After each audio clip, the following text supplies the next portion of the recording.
Hey everybody, I'm Ranch Hand, and I want to welcome you to my author takeover.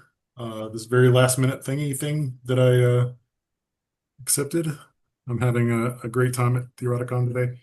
Um, Honestly, what do you guys want to know, or what do you guys want to do? I did a survey, and I could just show you Zoya for 15 minutes, or I could read to you, or I could do a Q&A. What would you like? I could take questions. Do Start by you have reading a any? sample, Reading a sample? I could Yeah, definitely do read a that. please. sample. All right. Let's see I here. was going to ask if he had any more peaches to eat in front of us. Oh, that Oh, I too. do. I do have a peach right here. I have a peach right here. I do. I've got a banana too for those Damn. for those at home. Um, but yeah, let me grab something here. I just grab something off Medium too, but I actually haven't done anything off Arrow Funerals in a while.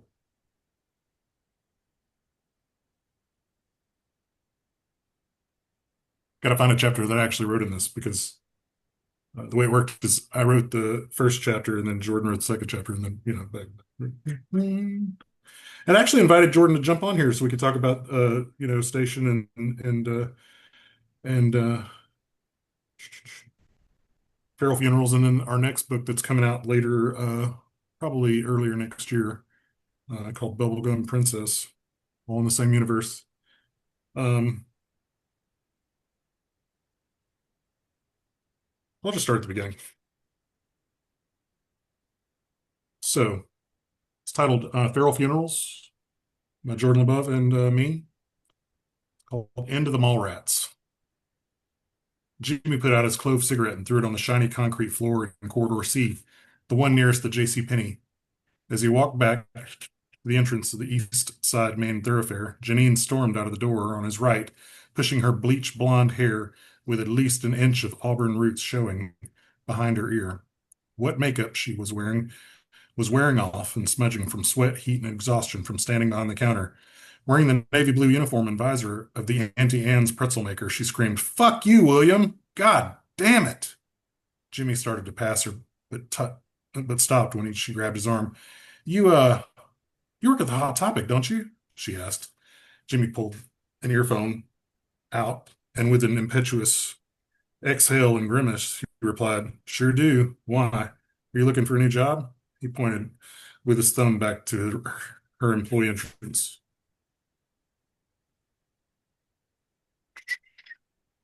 Maybe, but not today. At least I hope not anyway. Shit. Shit. Then why are you asking, Anne? He smirked at her face. He smirked as he turned to her face. She scoffed as Jimmy pulled the other white plug from his ear, letting it hang from his neck. My name is not Anne. I'm Janine. I applied to work at the Hot Topic, but I never got a call back. But this shithole called me back. So I work here now. That sucks, man. Like, Jimmy shrugged. I'm just earning money so I can go back to beauty school and something, get out of my aunt's house. But right now, all I need to do is get high and get laid. I can help you, he responded. I didn't think you'd be interested. I think you're just too cool and I've seen you around and just, ugh. She rolled her eyes, gazed at his tight black pants and shredded holes in his black hum hoodie. His hair was long, covering where his left nipple would be, but his head was shaved on the right side. Along his fists were tattoos of stars in different sizes. No, that's not it. I just smoked my last bowl in the car before I clocked in. As far as the laid part, well, he stammered. You really think I'm attractive? She asked, hoping she wasn't about to let down or sound too annoying. I did at Micah's Halloween party, Jimmy said. Right now, yeah, you look like you've been making pretzels all day. I have been, and I probably smell like them. She rolled her eyes again. Actually, I think it's pleasant. They laughed together. Jimmy nervously put his hand in his pocket, deciding whether or not to smoke again while they talked. Why didn't you ask me to dance at Micah's party? She crossed her arms tightly and swayed on her feet, as if the corridor was 10 degrees chillier than the pretzel stand. But regardless of what everyone in the mall says, We Hot Topic employees don't have a chip on our shoulders. We're not arrogant douchebags, and some of us, yes, some of us, meaning me, are actually shy, like Robert Smith shy, he said, pushing his hair from his eyes. I like the Cure, she explained.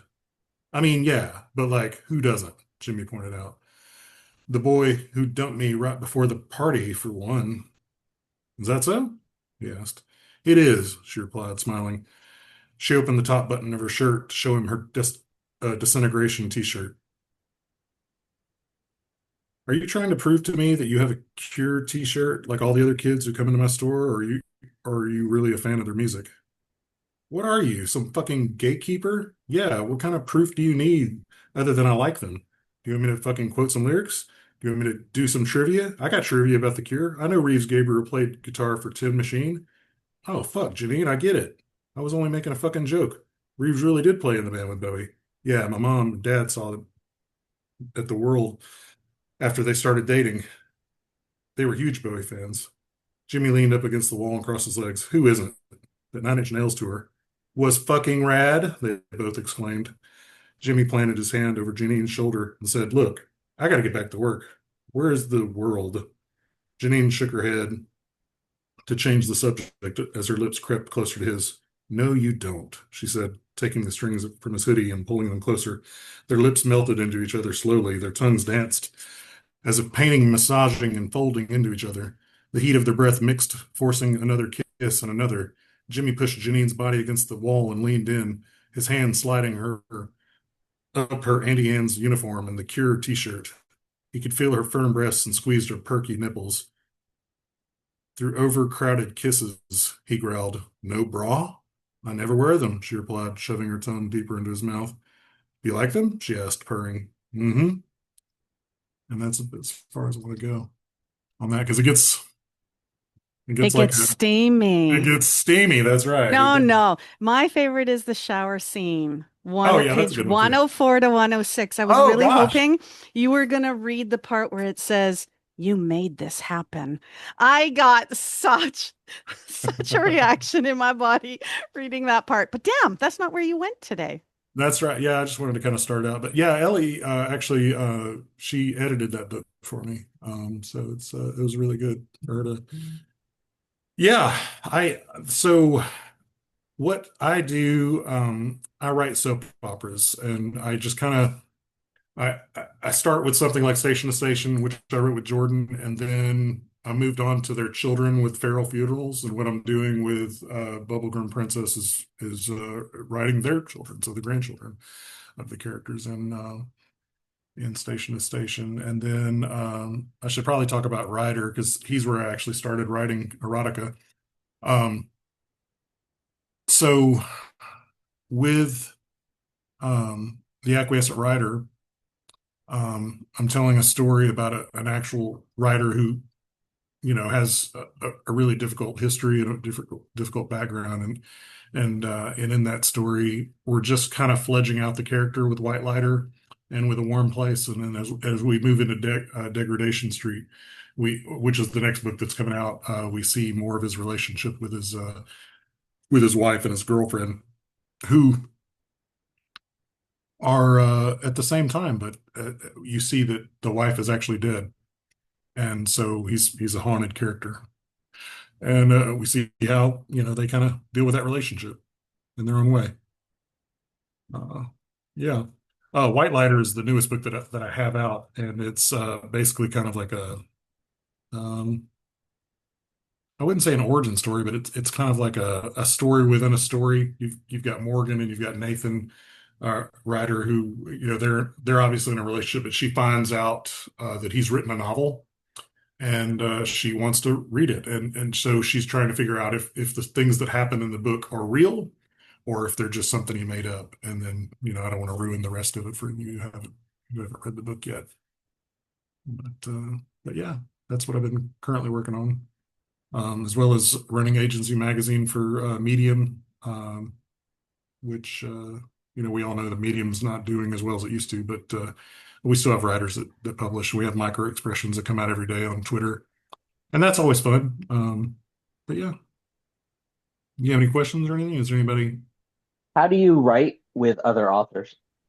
Like, what's your Oh, process? so with Jordan, okay, so I'll say it like this. I wouldn't suggest getting into like a contractual relationship with anybody that I don't talk to on a daily basis, if not more. Um, I can't see jumping into that kind of relationship with anybody that you don't personally know, besides just professionally. Like I said, I've written with Jordan since we kind of met, but we are we're solid. We talk on the phone just about every day about like our personal lives, about our friends and relationships and all that stuff. And then also with Logan, we're real close as well. And because I do write a lot of collaborations, that the stuff we just talked about, and then Crushed is a huge portion of my market. Like, I mean, if you look at Amazon under Ranch Hand, you're more or less likely to find Crushed more than you will anything else. And that was never something I actually planned to happen and I never expected it to blow up like it did. But with that said, I mean, Logan and I have to have a really good relationship to keep that going. And we do talk a lot, and we're actually he said that in I can go ahead and talk about this. We are putting out a paperback version of Crushed with all of them. And so that'll be fun. It's supposed to be like 11 volumes in that one book. Or 11, 11 stories in that one book. And we have, I mean, gosh, can you imagine? Basically, we had to enter in a contract with all those writers just to, we put them out on Medium and then we put them out on Amazon. And there's a lot. There's a lot going into it for sure. I love Uh, that series. For some of the listeners here today, can you break into a little more about what the series is oh, about? well, I mean, Yeah. it's not even really a series. That's the fun part. Yeah, So but it's what we do. brilliant. What we do is we'll take an author, and I mean, she hasn't written one with us yet, but I'll just say Sunny, right here, because she's right here in front of me. I'll say, hey, we'd like to invite you to write a Crush story with us, but here's the catch. You choose the trope, and you choose the genre, and the place setting and all that stuff. And then I'll head it off with like the beginning, and I'll lay the groundwork for it, and then start the sexy time, and then you will start your piece, and then Logan will follow it up. Now here's the thing: a lot of times people will say that we had the whole idea planned out. That's bullshit. We don't talk about these things. We don't have a group chat. I mean, we have a group chat talking about money, but we don't have a group chat where we say, all right, well, this is what's going to happen in the next one. Ooh, Ranch is going to get a blowjob, blah, blah, blah, blah, or, all that bullshit about like a group chat where we just talk about our fantasies is fucking stupid. All we do is I'll write like 2,000 words and I'll be like, it's your turn. And that's it. Sometimes I won't even read their next stuff until the whole thing's out. Sometimes. Sometimes. It reminds me Sometimes. it reminds me a little bit how the Illuminatus trilogy was written, which by the way, if you haven't read it, it's incredibly thick, it's incredibly dense. It has so many sex scenes in it that you will lose count. But it Yeah. was also written by a bunch of people who basically did not even talk to each other. They were just had the general theme and they were just gonna go. Like okay, I wrote this piece, you pick it up and you take it from there, and there you go. That's it. That off you Yeah. are. And it's But I considered a like classic. I like this one because the more you have a presence on social media such as Right. Twitter or X, you see that Ranch and Skylar and all these other authors, they actually have friendships, in the Yeah. background. They've all worked with each other.